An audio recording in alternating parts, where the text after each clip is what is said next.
অনেকদিন পর আবার ভিডিও পোস্ট করছি বিকজ আমি এর মধ্যে এডিটিং করার সুযোগ সময় কোনোটাই পাইনি, তাই তোমাদের সাথে শেয়ারও করা হয়নি। Hello everyone, welcome back to watt it in the video. তারিখটা আজকে 27শে আগস্ট, দিনটা আজকে বুধবার, গণেশ পুজোর দিন।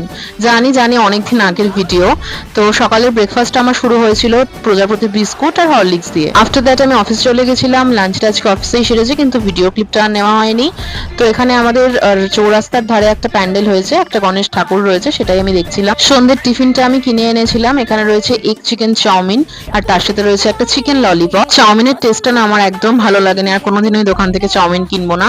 এনিওয়েজ, রাতের ডিনারে প্রথমেই ছিল থোর ছেচকি। এই ধরনের খাবারগুলো মানে থোর, কচু, মোচা, এই ধরনের খাবার আমি খেতে ভীষণ পছন্দ করি। নেক্সট ছিল পনির শসা বা পনির পোস্ত, যাই বলো, এটা শসা পোস্ত মিশিয়ে রান্না করা হয়েছে। নেক্সট ভিডিওতে তোমাদের সাথে শেয়ার করবো যে আমি 3-4 দিনের জন্য কোথায় গেছিলাম। তার জন্য চ্যানেলে চোখ রাখতে হবে, ভিডিও যাতে মিস না হয় তার জন্য চ্যানেলটা সাবস্ক্রাইব করতে হবে। ভিডিওটা লাইক করে দিও। দেখা হচ্ছে নেক্সট ব্লগে।